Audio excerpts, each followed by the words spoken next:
Subhanallah walhamdulillah wa la ilaha illallah ya, la tazula qadama abdin hatta yus'ala an arba'in tadi. Jadi ada 4, Pak. Jadi ternyata pertanyaan di akhirat itu, ini sependek pengetahuan saya ya, kalau di barzah, di alam barzah, ketika di alam kubur 5 pertanyaan, di mahsyar ternyata ada 4 pertanyaan, berarti total pertanyaan di akhirat itu cuma 9, Pak. Di barzahnya 5 kan, ya, man robuka, man nabiyuka, ya, man imamuka, man kiblatuka, man ikhwanuka, kan itu. Ini udah bocor kayaknya, Pak, nggak tahu sudah dirubah atau belum nantinya itu. Karena biasanya kalau soal ujian sudah bocor kayaknya dirubah kadang-kadang gitu loh ya. Nah, pertanyaan mahsyar itu juga cuma 4. Artinya kalau 5 tambah 4 cuma 9. Artinya pertanyaan di akhirat ternyata tidak panjang, tidak banyak. Tetapi walaupun tidak banyak, banyak yang tidak lulus. Di mahsyar misalkan. Ini mahsyar ini dahsyat. Disebut mahsyar karena tempat berkumpul, Pak. Tempat berkumpulnya seluruh manusia dari zaman Nabi Adam sampai zaman Rasulullah Sallallahu Alaihi Wasallam, itu mahsyar. Itu mahsyar itu saya baca dalam satu riwayat itu, alasnya itu perak, ya, di atasnya matahari dekat dengan kita.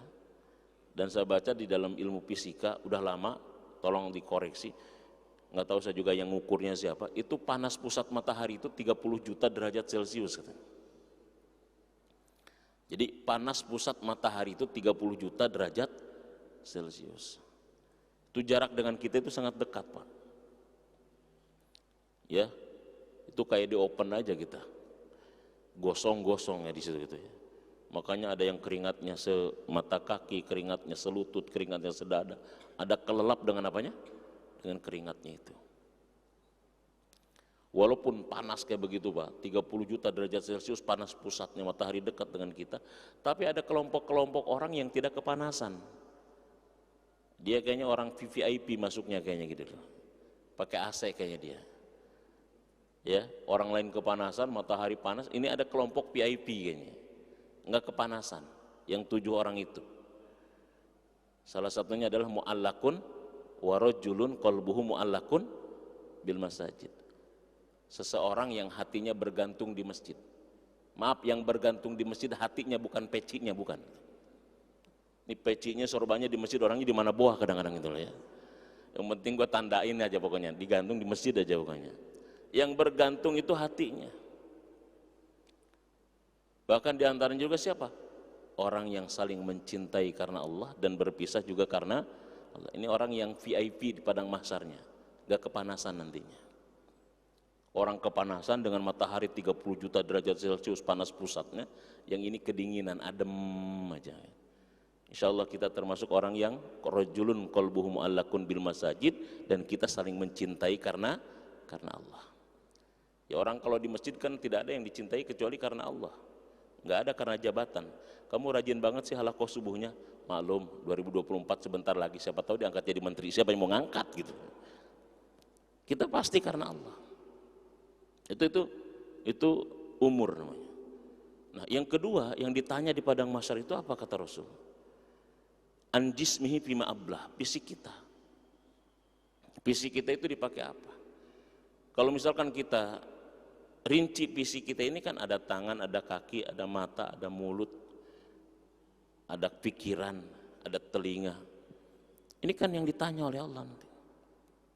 Kira-kira kaki kita lebih banyak kita langkahkan ke masjid, ke majelis ilmu, atau justru ke tempat-tempat maksiat? Ini ditanya satu persatu. Karena ini nanti yang akan menjadi saksi. Al-yawma nakhtimu ala afwahihim wa tukallimuna aydihim wa tashhadu arjuluhum bima kanu yaksibun. Kan begitu masalahnya. Tangan kita dipakai apa? Mulut kita, telinga kita. Bahkan di antara tubuh kita itu, Pak, tubuh kita ini, Pak, yang pertama menyesal nanti adalah telinga kita. Jadi telinga itu luar biasa. Telinga itu indera yang pertama kali berfungsi, indera yang paling terakhir tidak berfungsi, indera yang paling pertama menyesal ketika kita di hadapan pengadilan Allah. Makanya pertama kali berfungsi dalam diri kita kan telinga dulu, Pak. Makanya begitu bayi terlahir, kata Rasulullah, fa'adzana fi udunihil yumna wa aqama fi udunihil yusra. Kok azankan di telinga kanan, iqamatkan di telinga kiri. Pertama lahir. Terus ketika dia sudah sakarat, yang paling akhir berfungsi apa? Telinga juga. Makanya talqin itu ke telinganya, jangan ke matanya. La ilaha, jangan. Kalau ke matanya dia melotot, kita melotot nantinya gitu ya. Ke telinganya. Talqin itu ke telinganya. Nah, dia juga yang paling pertama disesali. Dalam surat Al-Mulk ayat 10 kan begitu. Lau kunna nasma'u aw na'kilu ma kunna fi ashabis sair. Seandainya dulu aku mau ngedenger dan memikirkan apa yang aku dengar, niscaya aku saat ini tidak akan menjadi penghuni neraka sair. Makanya hati-hati, Pak, harus mau ngedenger. Karena yang disesali pertama kali ketika di hadapan kepada mahkamah Allah adalah telinga kita. Lau kunna nasma'u aw na'kilu. Seandainya dulu aku mau mendengar. Karena penyebab orang menyesal itu tidak mau ngedengar, Pak. Mau ngedengar apa kata ustadz, mau ngedengar apa kata para ulama, mau ngedengar apa para kiai.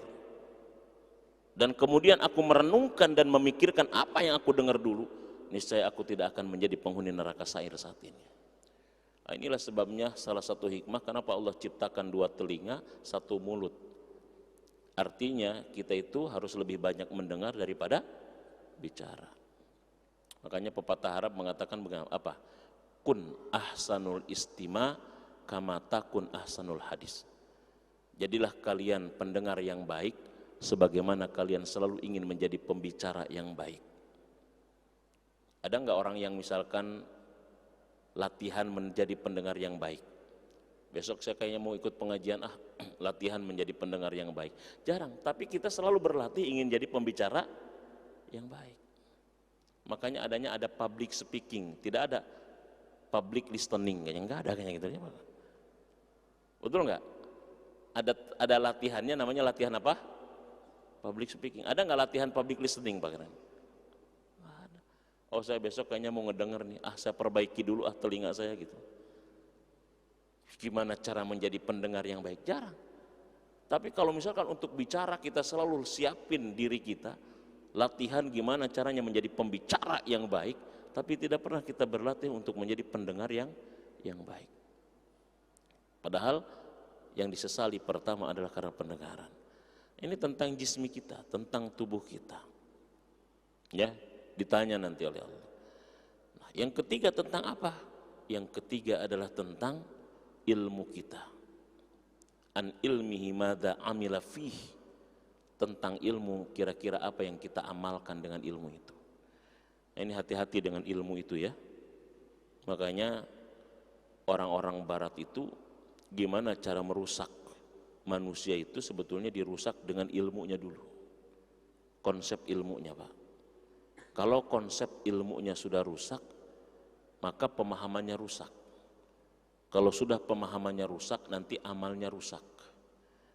Kalau sudah amalnya rusak, nanti hidupnya rusak. Kalau sudah hidupnya rusak, nanti matinya rusak. Ini catat, Pak ya. Ada 5 mata rantai kehidupan yang tidak bisa dipisahkan. Kita kan kadang-kadang selalu berharap akhir hidup kita baik, ending kita baik. Namanya husnul khotimah atau husnul maut. Betul, Pak? Tapi ingat, Pak, husnul maut ini terikat dengan husnul hayat. Jadi bagaimana kita mati yang baik sangat bergantung hidup yang baik. Namanya husnul apa? Husnul hayat. Yang ketiga, hidup yang baik ini, husnul hayat ini sangat bergantung kepada husnul amal, amal yang baik. Nah, amal yang baik ini sangat bergantung dengan pemahaman yang baik. Namanya husnul fahmi. Pemahaman yang baik ini sangat terikat dengan ilmu yang baik dan benar. Namanya husnul ilmi. Jadi husnul ilmi melahirkan husnul fahmi melahirkan husnul amali, husnul amal melahirkan husnul hayat melahirkan husnul khotimah, husnul maut. Makanya ilmu terus benar. Makanya guru saya mengajarkan, ya Abah Haraud misalkan mengajarkan gini juga. Kalau ngaji satu harus benar bacanya. Misalkan ngaji ini harus benar bacanya. Yang kedua benar pemahamannya, ngemaknainya. Tiga benar pemahamannya. Jadi kalau bacanya benar, dua maknainya harus benar, mengartikannya harus benar. Yang ketiga memahaminya harus benar. Ternyata kalau tiganya benar, nanti amalnya juga jadi benar. Harus benar. Maka hati-hati dengan konsep ilmu.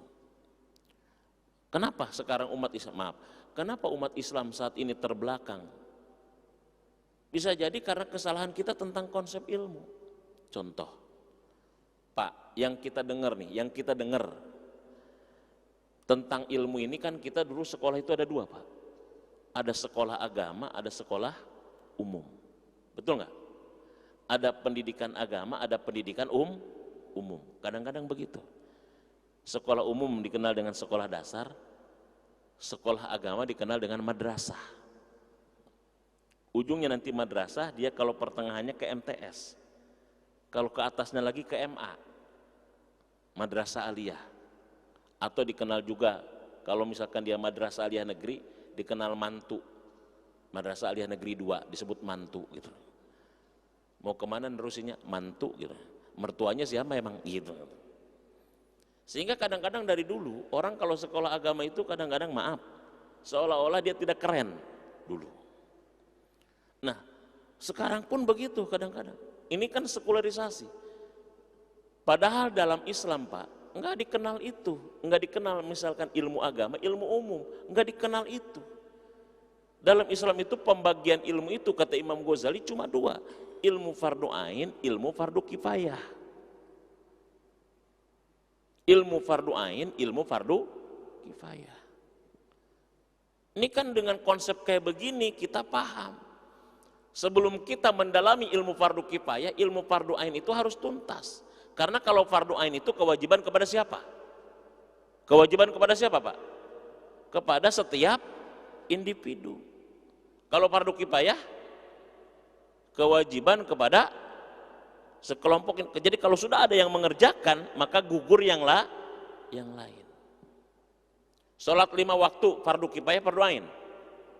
Fardu ain. Sholat jenazah, fardu kifayah, fardu ain. Fardu kifayah. Tapi umat Islam banyak fardu kifayahnya doktor, fardu ainnya SD. Ini kalau ilustrasi kepada ibadah, rajin sholat jenazah tapi nggak pernah sholat 5 waktu kayaknya kadang-kadang. Error kalau kayak begini. Ayo saya tanya, banyak nggak umat Islam yang doktor dalam bidang hukum? Ada nggak? Tapi ngaji Quran belum bisa, ada nggak kira-kira? Banyak nggak umat Islam yang doktor dalam bidang ekonomi tapi sholatnya belum benar? Ada nggak kira-kira saya tanya? Ini percis orang yang rajin sholat jenazah tapi nggak pernah sholat 5 waktu. Ini kan kesalahan, ini contoh kesalahan konsep kita tentang itu menyebabkan umat Islam yang ahli dalam bidang ilmu fardu kifayah, tapi dalam bidang ilmu fardu ain yang itu kewajiban setiap individu, dia tidak pernah mau mengerjakan itu. Baru nanti sudah pensiun aja, udah nggak punya apa-apa, kadang-kadang jalan ke masjid juga udah susah, baru sadar dia kadang-kadang itu. Ternyata fardu ain ya, baru akhirnya belajar mau. Usia 60 tahun belajar Iqra 1. Naik-naik tadi kadang-kadang. Batako, ngejotosin batako kadang-kadang akhirnya. Iya, nggak naik-naik ilmunya. Kenapa? Udah susah masalahnya.